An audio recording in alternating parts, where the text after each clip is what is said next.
Welcome to chapter 28, book of Deuteronomy. Blessings from Mount Gerizim. Chapter 27, we had the curses from Mount Ebal. There's a picture. There is, it says around here, Gerizim is on the left, where we're going to have the blessings, and Ebal is on the right. If in hearing you should hear the voice of the Lord your God. Here it starts with a condition, if. If you do, then this will happen. If not, it won't happen, so forth, or something worse. If in hearing you should hear the voice of the Lord your God, to guard and to observe all his commandments, which I give charge to you today, being Moses, then the Lord your God shall appoint you above all the nations of the earth. Now, this is the ideal for Israel. It doesn't seem like it hardly ever went to that extreme of being over all the nations of the earth, but it was definitely powerful at the time of David and Solomon in the Middle East. So the Lord is going to appoint them, if you do these things, above, which they didn't, so they never did arrive at that high state. But as Christians, we can also see that the Lord appoints, and he appoints us as good news evangelists of the good news, tell people of the good news of the nations, not to be above them. And then all these blessings shall come upon you, and shall find you, if, there's another condition, if in hearing you should listen to the voice of the Lord your God. Listen, hearken, basically, is another word. I probably should put hearken in there, because it's more of a obeying the voice of God. So if you should hearken, then, especially then, these things will happen. And then what? Being blessed are you in a city. So if you live in a city, things will be good to you. Everything will be working well, government and so forth. And being blessed are you in a field. You live in the country. Being blessed are the progeny of your belly, the children, and the produce of your land, everything that you grow for sale or for to eat, and the herds of your oxen, the animals and the flocks of your sheep, which the sheep were eaten, herds were, and they were also used for the wool. The oxen pulled carts and so forth, the draft animal.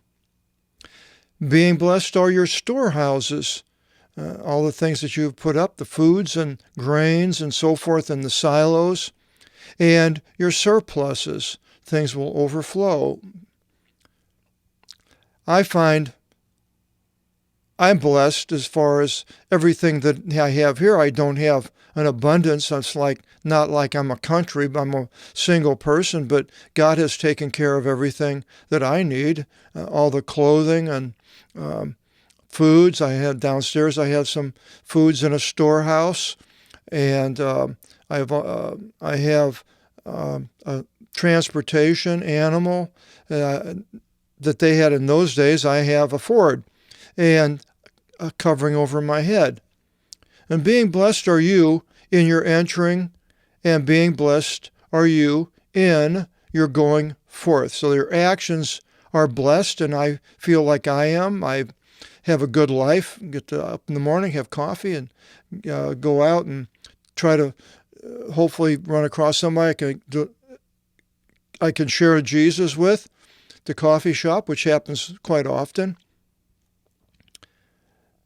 And the Lord your God shall deliver up your enemies, opposing you by breaking them before your face.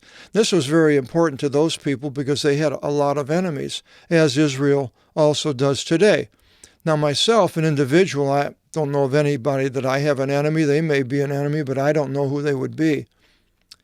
In one way they shall come forth against you, and in 7 ways they shall flee before your face. And this is all the ideal of these people coming, and basically they will be defeated and fleeing and running away.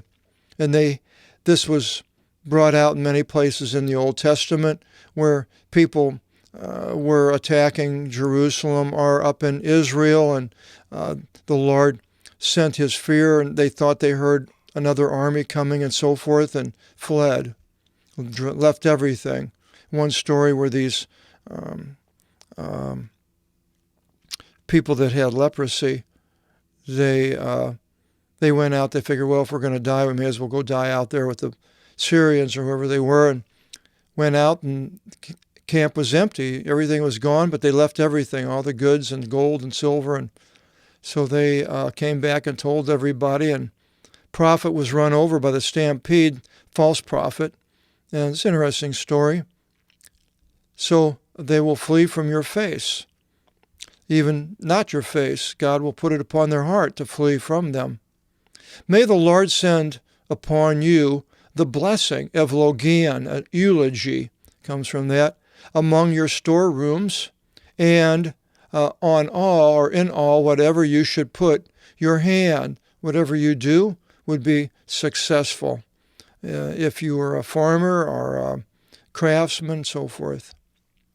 And he will bless you upon the land of which the Lord your God gives to you. And that is the land of Canaan, which it has, here it's all about. May the Lord your God raise you up to himself as a holy people. And here's a key element in the whole thing, whole story, whole setup, is raising people as a holy people. People separated for the Lord. Here it was in the form of a country. Today it's a form of Christians scattered throughout the world who are separated for Christ and who share him. In which manner he swore by an oath to your fathers, Abraham, Isaac, Jacob, if you should hearken, again, there's another condition. If you should hearken to the phonis, the phone, the voice of the Lord your God, and should go in his odis.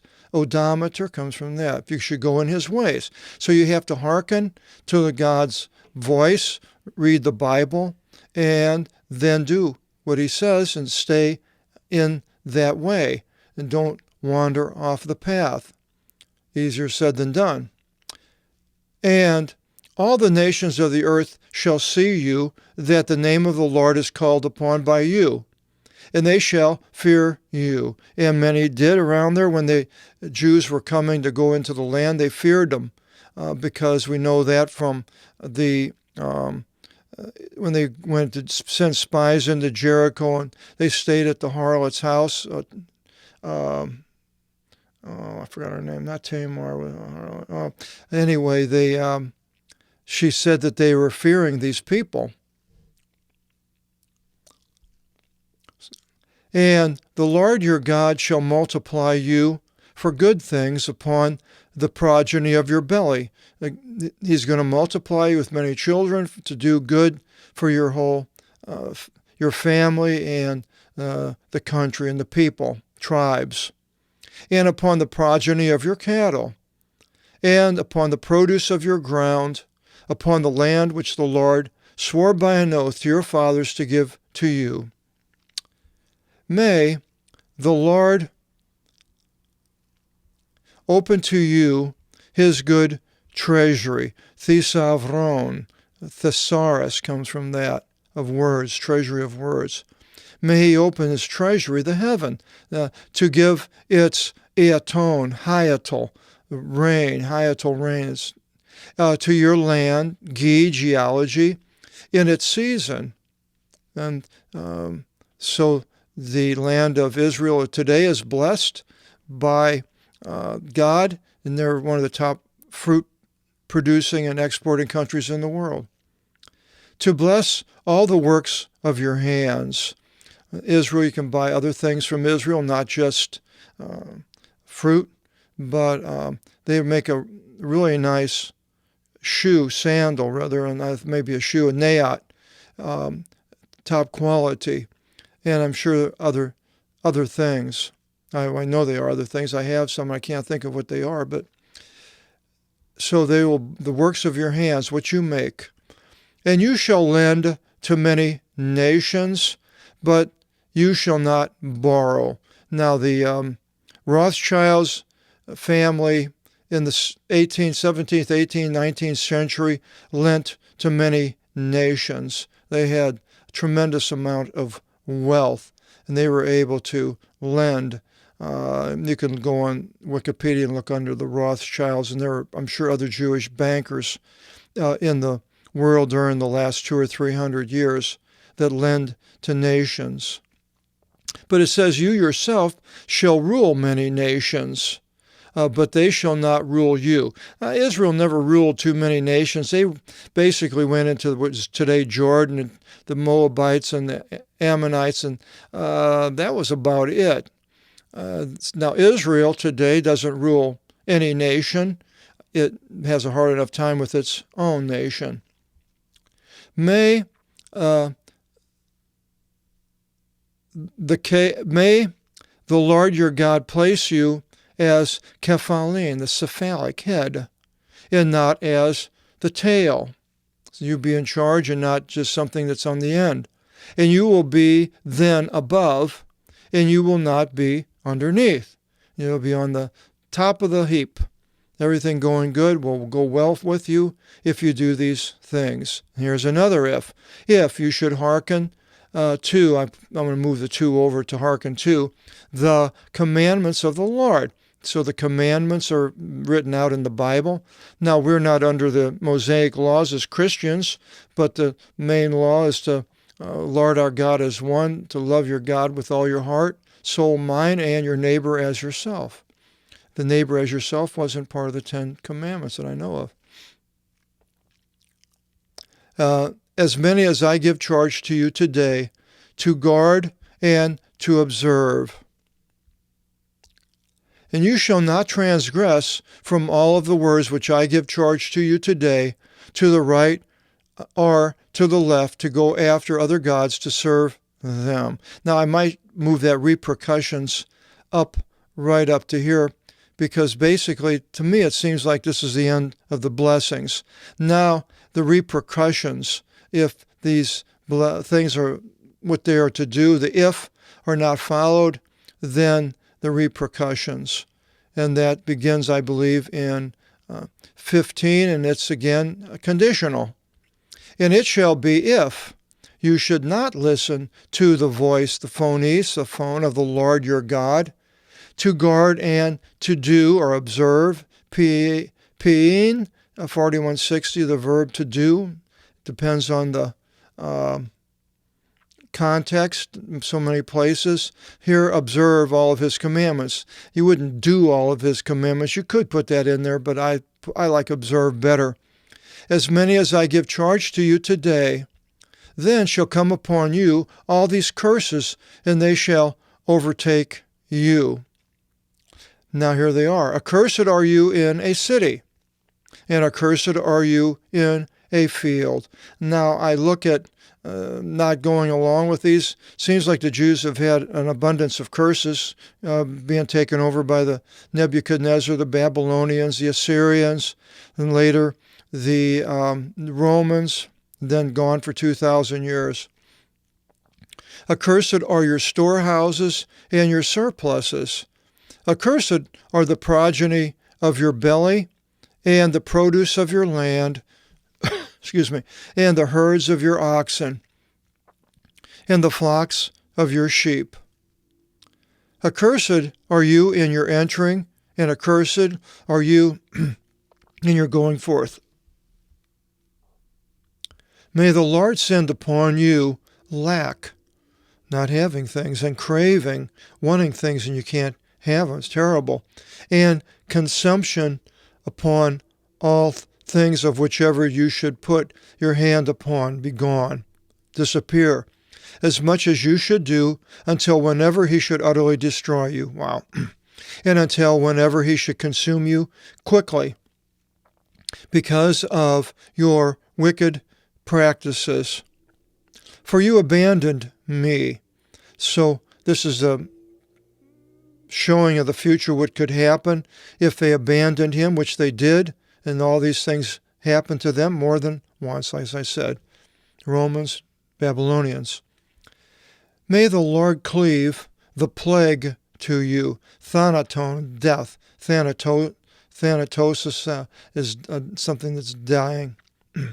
But it's plague when it's not true death. Cleave the plague to you until whenever he should completely consume you from the land into which you enter there to inherit it. For the Lord to strike you with perplexity, not knowing which way to go, not knowing what to do, being weak and helpless, and burning heat, which can happen with that period of that part of the earth, the high heat, and even into Israel. And shivering, cold, and that means basically the shivering and not having anything to warm them up.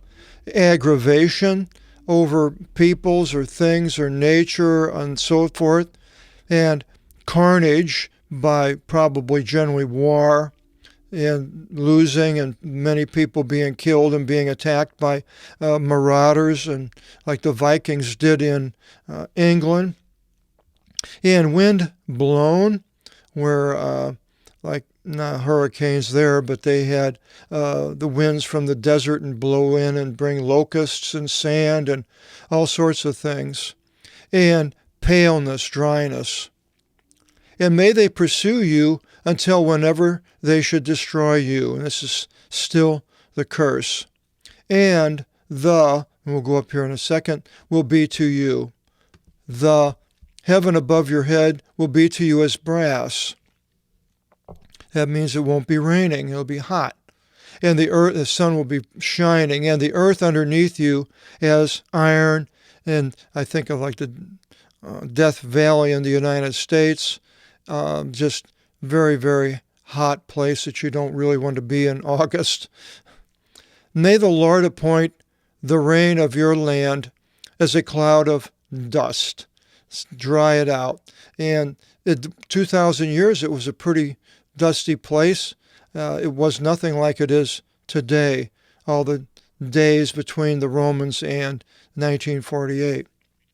And dust from out of the heavens shall come down upon you, until it should obliterate you. Now, exactly what kind of dust, if that's happened? The dust in the Middle East was pretty bad because there was an army sent by Cambyses, I think from Persia, against Egypt, and they went and were lost. The whole army couldn't find them, completely covered up, they believe, by the dust, sand. And until whenever it should destroy you. May the Lord appoint you for slaughter before your enemies, to be defeated. Boy, another curse. That is a curse. In one way you shall go forth against them, and 7 ways you shall flee from their face. That's the opposite of the way it was before, where 7 came against Israel and they would all run. Here, 1 will come and they'll split up. And that happens at the end of the book of Jeremiah. In the last couple of chapters of Jeremiah, you can see where this all happens with the Babylonians. And you will be in dispersion among all the kingdoms of the earth. And they call this a diaspora. You hear the diaspora of the Jews today, separated throughout all the earth. And of course, now they're coming back with Aliyah, is a program to try to bring the Jews back from whoever's around the earth, and many are coming back from other countries, especially if the country allows anti-Semitism to expand or even to be, and so the Jews just are leaving now because now they have a place to go. Before anti-Semitism, where would they go? There's no place to go. They would escape it. You could go somewhere else, it could be worse. Now they have Israel. And your dead ones will be things devoured by the winged creatures of the heaven. There'll be carrion for the birds to be eaten, and the wild beasts of the earth. And there will not be one frightening away. That means there are going to be a lot of dead people. And there are just going to be many animals eating all this flesh of these people. And Nabucco, the opera I've mentioned, were the Verdi's opera of the chorus of the Hebrew slaves, and how when they led them away, they went around the Fertile Crescent a long way to get down to Babylon, and probably many, many died on the way, and all sorts of things happened to them. You can read about that when you go, if you see Nabucco. It's a chorus of the Hebrew slaves on YouTube. The Lord strike you with the sore of Egypt in the buttocks, some type of either a hemorrhoid or a boil, and wild mange, it's itchy, scaly type of psoriasis, and itching, so as to not be able to heal. Oh, last night I woke up, I got bit by a spider, I think, in 3 places, right on my ankle, on my left ankle, and I got a bad left hip. I walk with a cane, and I can't reach my left foot. I have to have my toes trimmed by a pedicurist, and so I don't want to gross you out, but this itching from the spider bite, it was horrible. Woke up at 2 o'clock in the morning, and so I can understand.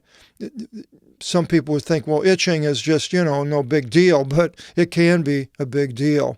So as to not be able to heal, so that sore itches and hurts, and it doesn't get any better. Fortunately, today we have medicines that will help with that, with cortisone salves. 28. The Lord strike you in derangement.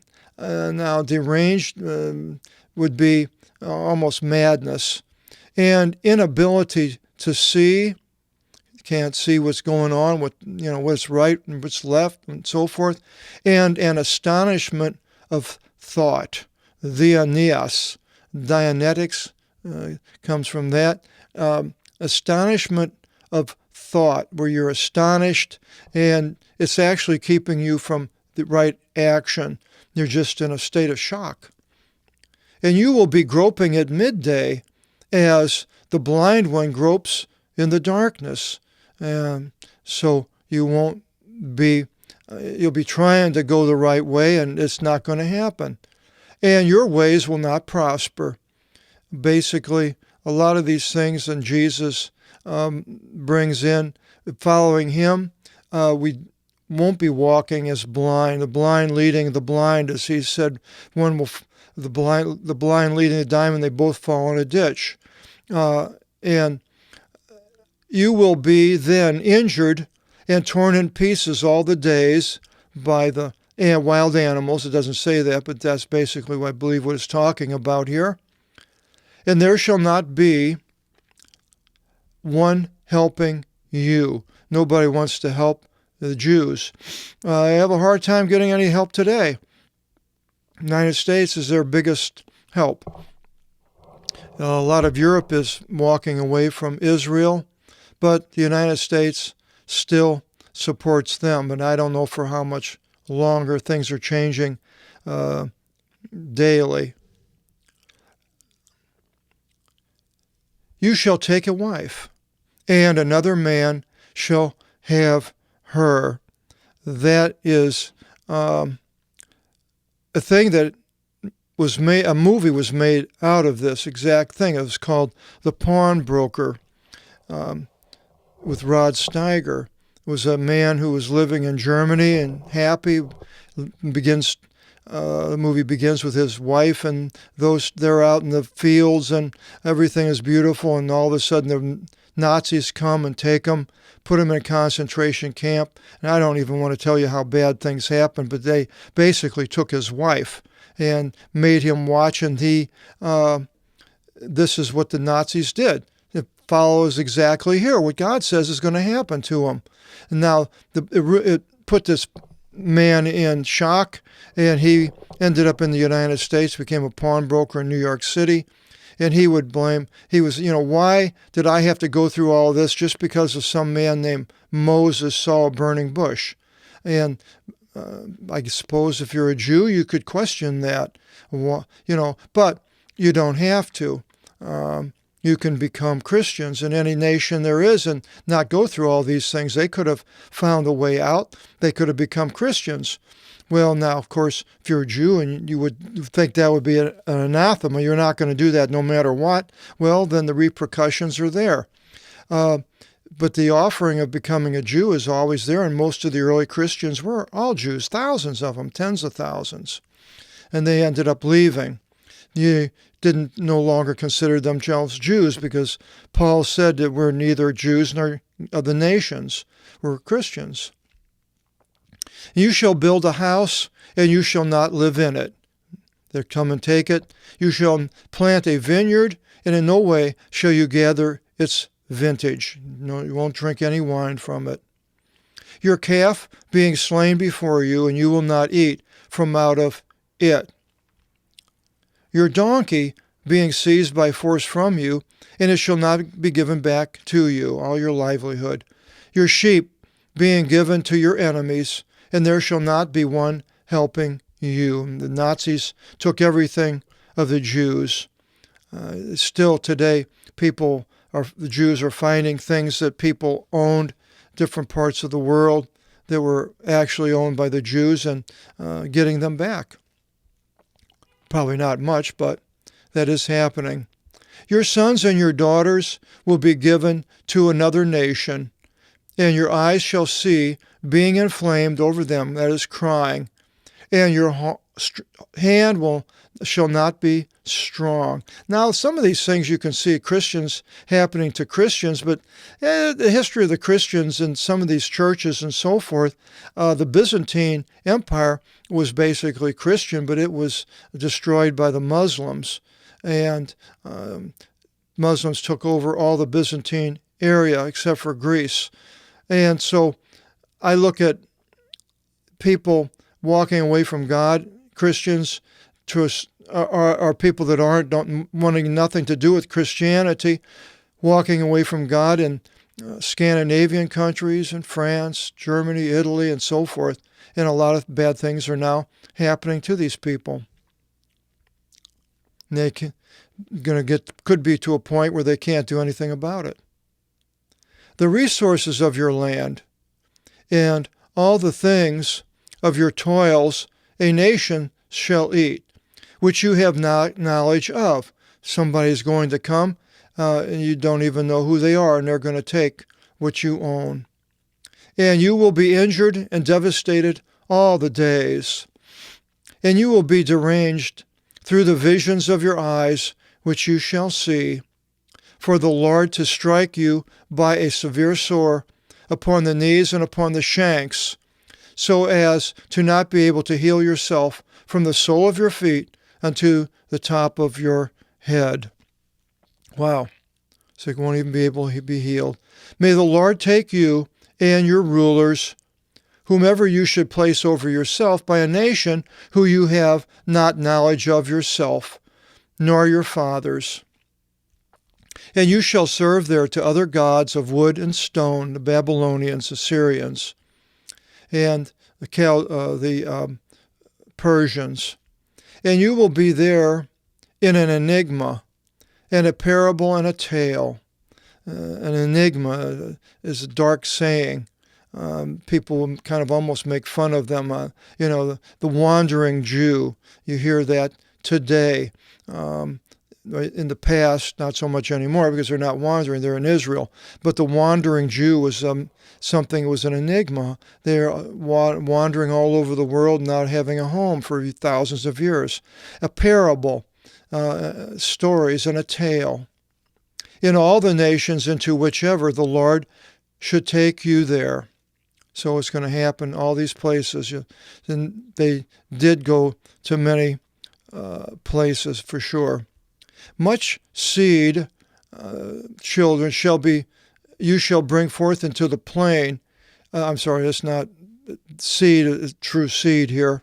It's also used for sperm, but here it's true, literally seed. You shall bring forth into the plain for growing wheat and so forth, and little will be carried in. You won't get much out of it. For, why? The locust shall eat them. You shall plant and work a vineyard, but wine you shall not drink, nor will you be glad from it. For the worm shall eat it. So here we have drinking wine and being glad from it. Now, drunkenness is another thing. To celebrate and have some wine, get a little happy, well, that's just part of the human story. Now, there's a lot of places where you shouldn't be doing that, of course.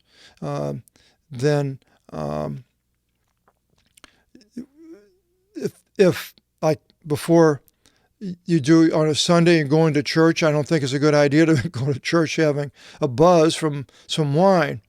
I don't drink wine before I do the day before I do this video seminar, but then sometimes I'll have a glass of red wine. It's not like I have a lot, but you won't be able to drink it and be glad. For the worm shall eat it, some type of a worm that eats the leaves, the plants. Olive trees will be to you in all your borders, but olive oil you will not anoint. So you're not going to be getting much oil off of these trees. For your olive shall flow away. Now, I'm not sure what olive flowing away or the olive oil means here, but it will definitely, they're not going to have, it'll be gone. Sons and thigateras, daughters, almost a transliteration there, you shall bear, but they shall not be to you, for they shall go forth into captivity. And this is exactly what happened. And again, the last couple of chapters of Jeremiah. All your woods and the produce of your land, the blight shall completely consume, some type of organism that eats up the vegetation. The foreigner who is among you shall ascend over you upward and upward, but you shall go down lower and lower. Be like the country that had slaves, and like the United States had slavery, and the slaves were generally all black down south, and the white people ruled them, told them what to do, get up, and how to work, and all these things. But all of a sudden, the black people would take over, and and I'm not saying this is going to happen, or should or it shouldn't. I'm just making this as an example. Then, if the black people would take over the white people, and it would be a shock to the white people, and sure a joy to many black people. This one shall lend to you, but you shall not lend to this one. That means you're going to be borrowing, but you won't have anything to lend out. This one will be for the head, and you will be for the tail. Somebody else will be important, family or a tribe or anything, and you're going to be at the end, the tail. And all these curses shall come upon you and shall pursue you. So God is going to make a plan of having these things even come after the people. It's not going to be an accident. And overtake you until whenever they shall utterly destroy you, and until whenever they shall consume you. For you listened not to the voice of the Lord your God to guard his commandments and his ordinances, as many as I gave charge to you. So this is what's going to happen. And it will be in signs to you and miracles and among your seed unto the eon. So even today, I'm sure the Jews remember what happened with the Babylonians and the Romans and so forth. And they think about it a lot, I'm sure. Because you serve not to the Lord your God in gladness and in a good heart on account of the multitude of all of these. And you shall serve to your enemies, whom the Lord shall send as a successor over you in hunger, the Babylonians, Romans, and in thirst, and in nakedness, and in want of all things.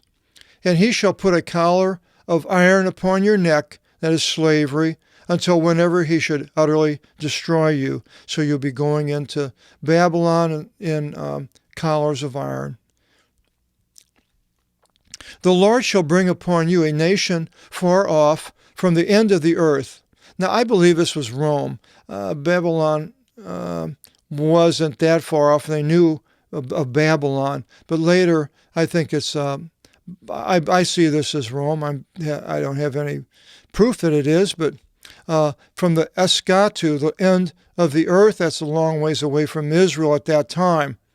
Now, unless it's somebody in the future. As the impulse of an eagle, and this is where some people see the United States being the eagle, but I don't see where the United States is going to do all these things. It's kind of the opposite right now, but it could.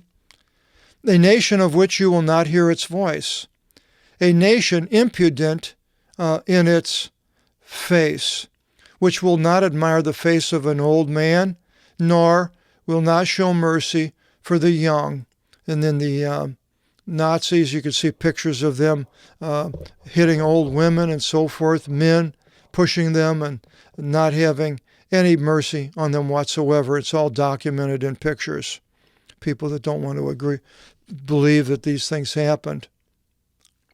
And it will devour the progeny of your cattle and the produce of your land, so as to not leave behind to you grain, wine, olive oil, herds of your oxen and flocks of your sheep, until whenever it should destroy you, and should obliterate you in all your cities, until whenever, and then demolish, we'll go to the next one. Well, I guess I have to go by hand.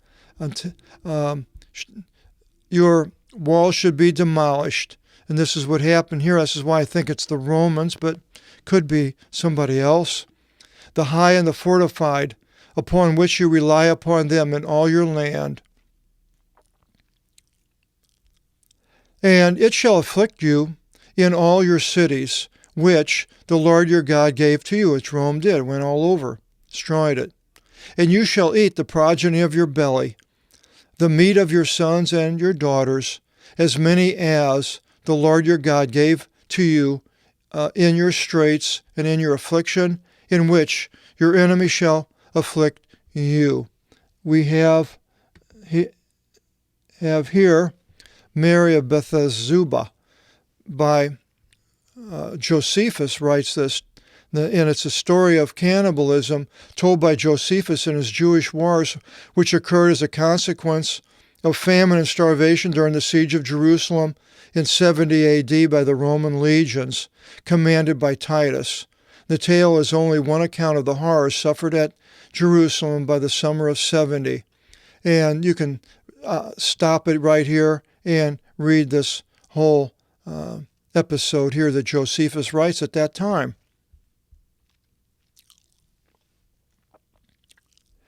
The one tender among you, and the very delicate, shall charm with his eye his brother, and his wife in his bosom, and the left behind children, whoever should be left to him, so as to give one of them from the flesh of his children, whomever he should eat, because of the not having left behind to him anything in the straits and in the affliction in which ever your enemy should afflict you in all your cities, cannibalism. And the tender among you, and the exceedingly delicate one of whom has not taken an attempt with her foot to go upon the land because of the delicacy, little babies, and because of the tenderness, she shall charm with her eye her husband by her bosom, and her daughter, son and daughter. And you can read that article. It goes into exactly what happened. It's kind of gross. And her afterbirth coming forth through her thighs, and her child, whichever she should give birth to, they shall eat them because of the lack of all things secretly, in the straits and in the affliction, and that's, Josephus writes about this, and in the affliction by which your enemy shall afflict you in your cities. Then a condition again, if you should not hearken to do all the discourses of this nomu, law, being written in this Biblio, Bible scroll, to fear, fearing, phobia, this wonderful and valued name, the Lord your God. If you don't go by it, then the Lord will render notorious your calamities, and they are.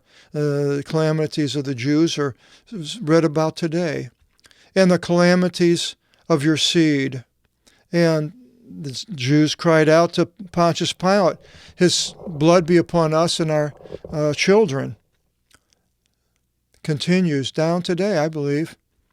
Great and surprising calamities and severe diseases, and sure, they are going to happen. And he shall turn upon you all the grief of Egypt, the severe grief which you were on guard from in front of them, and they shall cleave in you or by you, the servitude of Egypt, and every infirmity and every calamity not being written, and every one being written in this scroll of the law, the Lord shall bring upon you, until whenever he should utterly destroy you. And you shall be left behind few in number, because it was that you were as the stars of the heaven in multitude, for you hearken not to the voice of the Lord your God. Here's a Jewish population by country, spread all over. You can get this on Wikipedia. 14 million. Oh, that's it. Only 14 million. It's less than the population of Los Angeles, some big cities. Israel, 6 million. The United States, 5. And goes all the way down. You can go on Wikipedia and find this. And it will be in the manner the Lord was glad over you to do good for you and to multiply you. So the Lord will be glad over you to utterly destroy you, and to lift you away from the land into which you enter there to inherit it. And he did do such. And the Lord your God will disperse you into all the nations, from the tip of the earth, the diaspora, unto the other tip. And you shall slave there to other gods of wood and stone, which you have not knowledge of, nor your father. But also in those nations he will not rest you. So you're going to be not only taken all these places, you're not going to find rest within these nations. And the Jews didn't. Nor not in any way will the sole of your foot become stationary. That is mentioned, the theme of Fiddler on the Roof, where the man, I forgot his name, Tevye, I guess you pronounce it. He had 5 daughters, and the town that they were, it was written by Shalom Aleichem, and the 5 daughters he was trying to marry off, but at this period of time, the Jews were changing customs, and it goes all through here, and then the Tsar was evicting the Jews from the village. So here they are, they're getting evicted, the whole village of Jews, and this was in 1906. You can read about that or to get the play or the movie. And the Lord will give to you there another heart, being depressed. And he was depressed as Tevye. Everything was wasn't going along the way he saw it in the Torah. And failing eyes and a melting soul. And his song and the Fiddler on the Roof kind of brings that out. And your life will be hanging before your eyes, and you shall have fear day and night. Day and night. And not have trust in your life. That's terrible. No, not having any trust. Don't know what's going to happen.